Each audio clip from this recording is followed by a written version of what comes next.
క్రైస్తవ ప్రపంచానికి రీసెర్చ్ చేసి ఏదో ఊరికే నోటి మాటలో బయట చెప్పడం కాదు. ఏ పాస్టర్ అయినా సరే జీసస్ క్రైస్ట్ అనే పేరు కలిగినటువంటి ఒక వ్యక్తి హిస్టారికల్ గా చారిత్రకంగా ఉన్నాడు అని మీరు ప్రూవ్ చేయండి. హిస్టారికల్ ఫ్యాక్ట్స్ చూపించండి. లేదంటే బైబుల్లో ఉన్నారంటే బైబుల్లో ఉన్నాడు సర్లే, బైబుల్లో కథ ఆ కథ దాని యొక్క సంగతి అట్లా ఉంచుదాం. హిస్టరీ టెక్స్ట్ పుస్తకాలు ఉన్నాయి కదా, న్యూమిస్మాటిక్ ఎవిడెన్స్ అంటారు.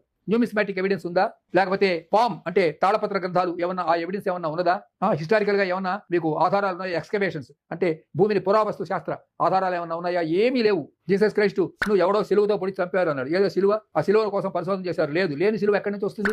జీసస్ క్రైస్ట్ ఎవడో పెద్ద శూలం తీసుకొని పొడిచాడని ఏదో కథ ఉంటుంది చూడండి. కాబట్టి అలాగే అతనికి విషపు పాత్ర ఇచ్చారు. పాత్ర లేదు, పాత్ర లేనప్పుడు దీనికోసం కోట్లు డాలర్లు ఖర్చు పెట్టారు. అవేవి లేవు అసలు. ఈ విషయం నేను పరిశోధన చేసి ఈ పుస్తకాలలో చెప్పాను. ఇవన్నీ అబద్ధాలు. ఇది ఒక కట్టు కథ, పిట్ట కథ.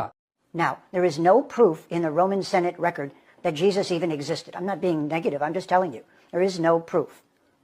But in the Senate record of Rome at that time, there's an entry that says we've got to stop spending all our money buying silk saris for our wives from India.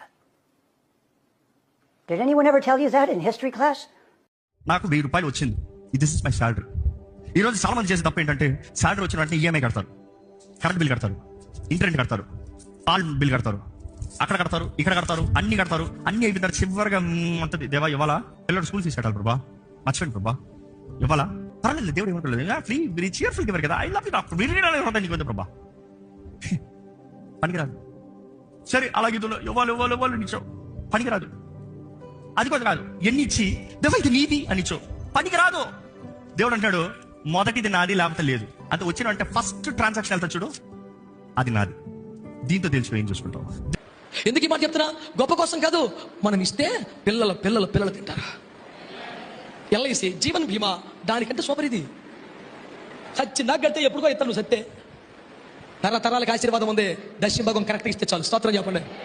100 సంవత్సరాల పైన అంటే Britishers కాలం నుంచి మతమార్పిడి చేశారుగా. మరి ఇప్పుడు 100 సంవత్సరాలు, ఒక శతాబ్ద కాలం పాటు క్రిస్టియానిటీలో ఉన్నారు.